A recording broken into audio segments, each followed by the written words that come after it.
الكرام وأصحابه العظام وإلى مشايخنا والمسلمين أجمعين، خصوصا إلى والدينا وأولادنا وأسرتنا وقرابتنا أجمعين، وخصوصا إلى حاجاتنا ومقصودنا إما في الدنيا وإما في الآخرة، وخصوصا إلى سيدنا وشيخنا الشيخ ابن محمد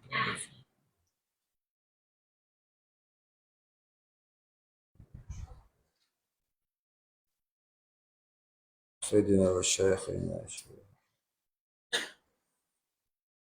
وأصولهم وفروعهم ومن ينتسب إليهم أجمعين. شيء لله الفاتحة. أعوذ بالله من الشيطان الرجيم. بسم الله الرحمن الرحيم. الحمد لله رب العالمين الرحمن الرحيم مالك يوم الدين إياك نعبد وإياك نستعين اهدنا الصراط المستقيم صراط الذين أنعمت عليهم غير المغضوب عليهم ولا الضالين آمين. الحمد لله رب العالمين والصلاة والسلام على أشرف الأنبياء والمرسلين وعلى آله وصحبه أجمعين. رب اشرح لي صدري ويسر لي أمري واحلل عقدة من لساني يفقه قولي. لا علم لنا إلا ما علمتنا إنك أنت العليم الحكيم. رضينا بالله ربا وبالإسلام دينا وبمحمد نبيا ورسولا. اللهم اجعلنا من التوابين واجعلنا من المستغفرين واجعلنا من المتطهرين واجعلنا من الموحدين واجعلنا من المهتدين واجعلنا من المخلصين له الدين واجعلنا من العارفين واجعلنا من عبادك الصالحين واجعلنا من المتقين. اللهم أحينا بحياة العلماء وأمتنا بموت الشهداء. اللهم نجنا من القوم الظالمين يا رب العالمين. الحمد لله رب العالمين. بسم الله الرحمن الرحيم. قال مصنف والمؤلف رحمه الله تعالى ونفعنا به وبعلومه وبركاته آمين يا رب العالمين.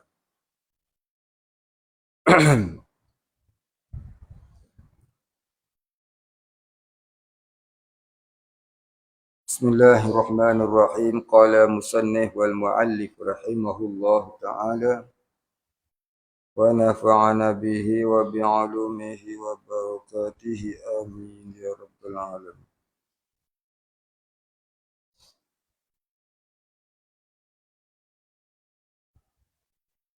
Qala musannif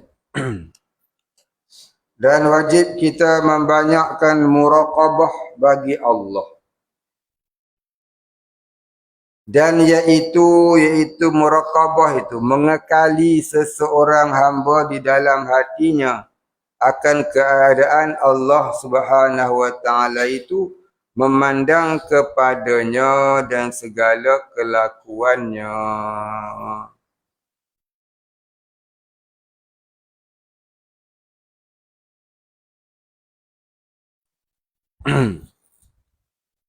Baik, habis.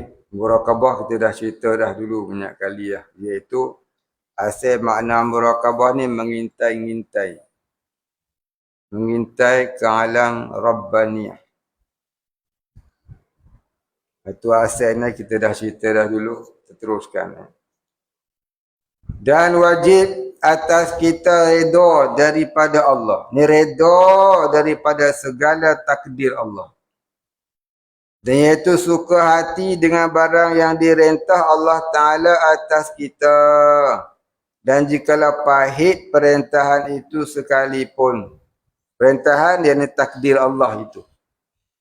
Takdir Allah ni apa dah? Yang pertama, segala hukum-hukum Allah. Segala perintah Allah, mana yang disuruh, mana yang dilarang, kita kena redha. Kena turut, kena redha. Yang kedua, segala perkara yang berlaku ke atas diri kita, sama ada nikmat ataupun sebaliknya. Maka kita terima dengan senang hati. Itu namanya redha. Jadi kita orang awam tak sampai darjah redha ni. Kita orang awam ni duduk darjah pongoh. Tu pongoh. Darjah tak tenang dengan apa yang ada. Tak cukup dengan apa nikmat yang ada. Tak puas-puas melakukan kemungkaran pada Allah. Tak mau taubat-taubat. Taubat buat. Tak istiqamah alal ubudiyah. Itulah tanda kita tak redha dengan takdir Allah. Tanda kita tak redha dan belum lagi sampai darjah orang yang redha. Kita cuma tahu wajib redha, tapi kita tak mau redha. Kita cuma tahu. Tahu saja kena redha, tapi belum nak redha lagi. Pasal kita orang yang malas. Pasal kita orang yang banyak dosa.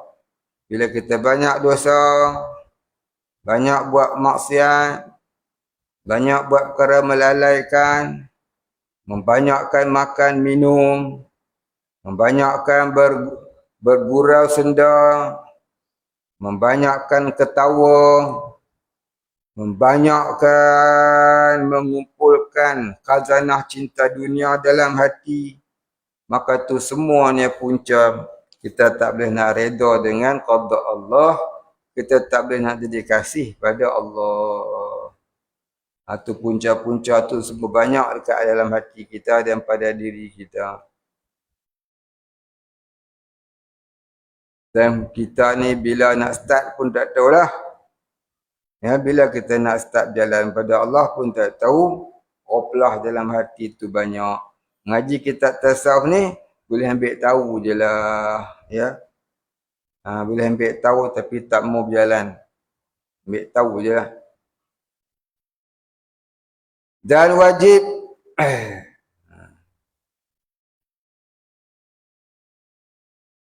wajib atas kita redha daripada Allah Ta'ala. Baik-baik. Dan wajib kita membaikkan sangka dengan Allah. Ini husnuzan billah. Baik sangka dengan Allah. Bahawa ia menerima segala taat dan ibadat kita. Dan mengampuni akan segala dosa yang kita bertaubat daripadanya. Dan sabda Nabi SAW akan firman Allah Ta'ala pada hadis kursi. Yang maknanya iaitu, barang siapa mengetahui aku ampunya kudrah atas mengampuni akan segala dosa, nescaya aku ampunkan segala dosanya dan tiada aku hiraukan sesuatu selama tiada ia menyengutu denganku akan suatu. Intaha. Alif ha tu maknanya intaha. Maknanya begitulah yang disebut dalam hadis. Dalam hadis kudusi tersebut. Diriwayatkan oleh Imam Tabarani dan lainnya tersebut di dalam kitab Al-Badrul Munir. Di dalam Kitabul Badril Muniri. Dan wajib atas kita membaikkan sangka dengan segala makhluk Allah. Sekira kita tinggalkan jahat sangka dengan makhluk itu. Selama tiada ia nyata tanda jahatnya. Maknanya selagi dia tu beragama Islam. Yang tak nyata tanda-tanda dia nak memerangi Islam. Tapi kalau orang kafir kena taruh syak sangka kepada mereka. Kita terbalik dengan orang kafir kita sayang. Dengan orang kafir kita boleh hormat, dengan orang Islam tu kita benci meluat. Kita terbalik perangai kita ni. Pasal apa? Dalam hati kita ada sifat munafik. Siapa ada perasaan itu bermakna dalam hatinya ada sifat munafik. Pandang orang kafir tak rasa apa-apa. Pandang orang Islam, dia cari salah silap dia. Ya. Pandang orang Islam dia, cari salah silap dia. Mana salah dia lagi ni? Cari, korek. Nak humban masuk dalam penjara ke apa, tak tahulah. Ataupun saja saya cari je lah. Cari, seronok. Dengan orang kafir dia baik sangka pula. Dengan Hindu hak pakai tandil kat dahi dia siap peluk cium lagi. Tapi kalau orang Islam buat musuh. Istihar perang dengan orang Islam. Itu tanda-tanda munafik. Banyak orang Islam begitu di akhir zaman. Bukan kata Syiah saja. Ya, bukan kata Wahabi saja. Yang duk benci orang ahli sunnah ni. Sesama kita pun ada. Tu tanda nak kiamat. Wa qalilun minasyakirin. Dan sedikit benar orang yang bersyukur. Orang yang bersyukur, orang yang bersifat redha, orang yang bersifat takwa dengan Allah Ta'ala ni dia ada sikit. Dia akan zaman dia akan ditindas. Dia akan dibenci, dimusuhi oleh manusia. Yang membenci dia bukan orang kafir. Orang kafir tentu dah orang Islam sendiri. Ini disebut dalam Al-Fitan fi akhir zaman. Itu tanda-tanda nak kiamat. Bahkan berlaku banyak benda-benda lagu tu. Baik, habis.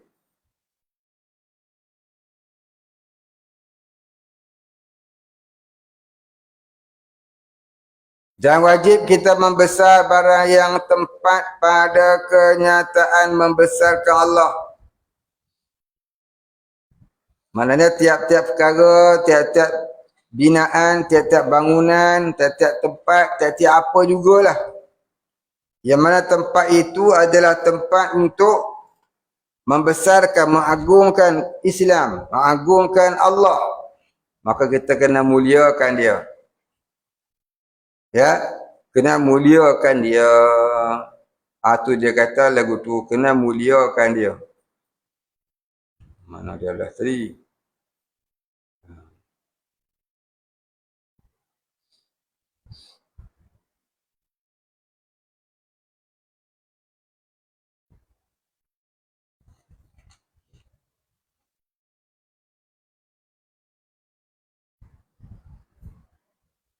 Seperti segala masjid-masjid dan segala tempat-tempat yang didirikan agama padanya, seperti Safa dan Marwah, dan segala masyair.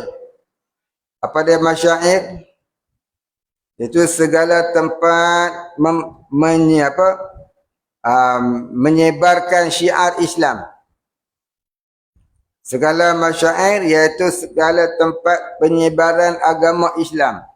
Madrasah, madrasah, sekolah, pondok, ma'at tafiz.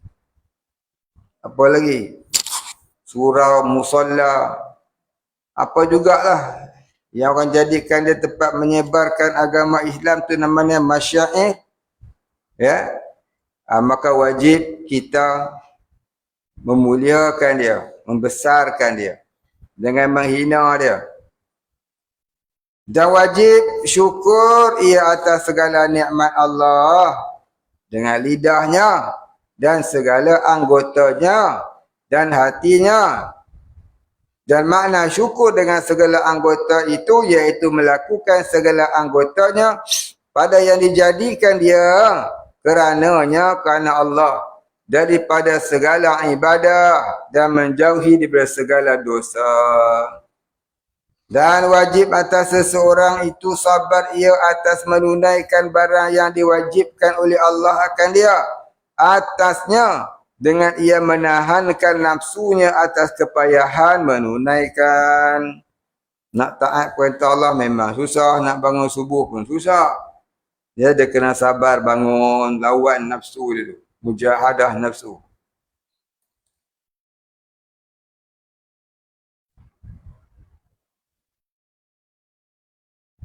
dan haram, dan sabar pula daripada barang yang diharamkan oleh Allah, dengan menegahkan nafsunya, dengan menjauh akan dia.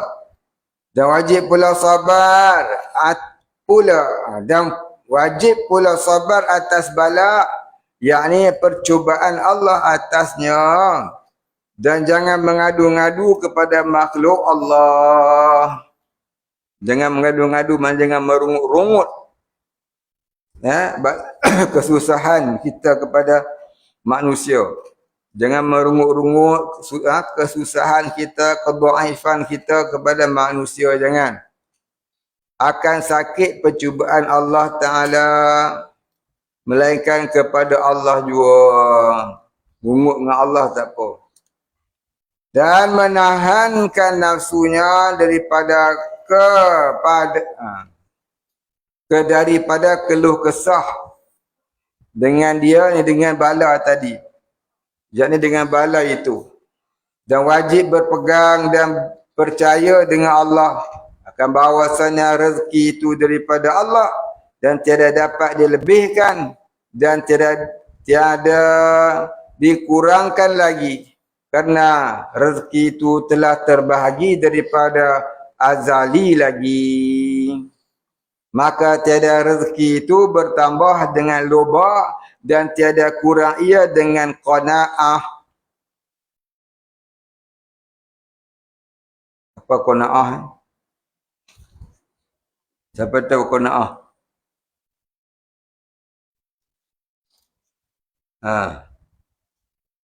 Iaitu makna qanaah memadai. Yakni memadai dengan apa yang ada. Rasa cukup dengan apa yang ada. Itu makna qanaah. Dan dikehendaki dengan perkataan ini bahawasanya wajib atas seseorang berpegang dengan Allah Subhanahu Wa Taala dan harapkan bahawa Allah Subhanahu Wa Taala itu memberi rezeki kepadanya sama ada sedikit atau banyak.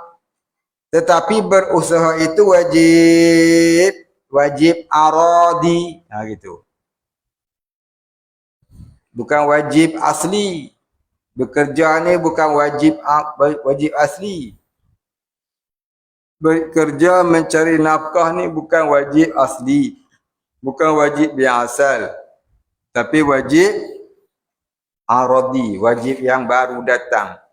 Terkadang tak wajib bekerja pun. Kadang wajib bekerja, tengok keadaan hidup dia lah. Dia nak kena bela siapa. Kalau tak ada orang yang dia nak bela, hidup sendiri ya. Boleh puasa hari-hari, tak kisah lah. Tak wajib lah kerja dia. Kalau dia banyak tanggungan, pun nak bela mak dia, nak bela ayah dia, anak isteri dia. Kalau tak pergi kerja, dia kena mencuri. Mencuri itu haram, maka wajiblah dia bekerja. Yang tu jadi wajib lah pula. Gitu hukum dia. Dan yang memberi rezeki itu Allah jua. Dan taklah bagi seorang dituduhkan nafsu dirinya dengan keadaan selamanya jahat ia. Hendaklah dia mendakwa nafsu dia tu jahat. Jangan duk rasa dirinya baik. Itu maksudnya. Dan jika menyuruh ia akan berbuat kebajikan sekalipun. Walaupun nafsu tu kadang-kadang nak buat baik. Maka jika menyuruh ia akan seumpama bersedap-sedap dengan syahwah yang bagian-bagian. Supaya berhadap engkau kepada taat Allah. Padahal suci hati engkau daripada yang bimbang akan dia. Atau menyuruh ia akan mengurangkan daripada memperbuatkan ibadah. Supaya dapat berkekalan atas ibadah. Atau menyuruh ia akan membanyakkan ibadah supaya dapat pangkat yang tinggi pada akhirat. Hendaklah kamu sangkakan jahatnya kerana kehendaknya dengan menyuruhnya itu tipu daya jua. Dan jangan diredakan dia, yakni menyalahkan dia kerana tiada ia menyuruh melainkan kejahatan. Dan tiada yang disukainya melainkan kejahatan selama-lamanya. Dia apa yang disuruh nafsu ni, Semuanya ya adalah kejahatan kalau nafsu itu belum sampai nafsu mardiyah, belum sampai nafsu mutmainnah. Kadang-kadang nafsu ni dia suruh buat jahat. Selalu nafsu buat jahat. Tapi terkadang dia suruh buat baik. Maka dalam baik itu dia tipu kita. Dia suruh dia apa? Dia zahirkan, dia lahirkan rasa riak, takabur, ujub, sum'ah, hubbud dunia. Dia nak dihormati, nakkan jawatan dan sebagainya. Itu kata nafsu tadi. Beribadah kerana nafsu, bukan beribadah kerana Allah. Beribadah kerana sesuatu, bukan sebab Allah. Maka tu namanya beribadah kerana nafsu. Tu yang Nabi kata menyembah nafsu. Rajin buat, malas dak, itu pun termasuk dalam menyembah nafsu. Wal'iyazubillah. Baik, habis.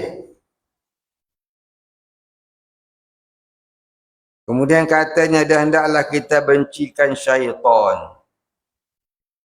Tanda situ. Kemudian hendaklah kita bencikan syaitan ila akhirih, wallahu a'lam. Wala ilma lana illa ma'allamtana, innaka antal alimul hakim, wallahu a'lam. Al-Fatihah.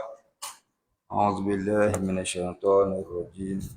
Bismillahirrahmanirrahim. Alhamdulillahi rabbil alamin. Ar-Rahmanir Rahim, Maliki yaumiddin. Iyyaka na'budu wa iyyaka nasta'in. Ihdinas siratal mustaqim. Siratal ladzina an'amta 'alaihim ghairil maghdubi 'alaihim waladdallin. Amin. A'udzu billahi minasyaitonir rajim. Bismillahirrahmanirrahim. Alhamdulillahi rabbil alamin. Salatu wassalamu ala asyrafil anbiya wa ala alihi wa sahbihi ajma'in. Allahumma ighfir lana dhunubana warhamna wa antal ghafurur rahim. Allahumma nawwir qulubana binuri ma'arif. Ya Fattah ya Razzaq, iftah lana fathan qariba. كما فتحته على أنبيائك وأوليائك عبادك الصالحين. صلى الله على سيدنا محمد وعلى آله وصحبه أجمعين. سبحان ربك رب العزة عما يصفون، سلام على المرسلين، والحمد لله رب العالمين.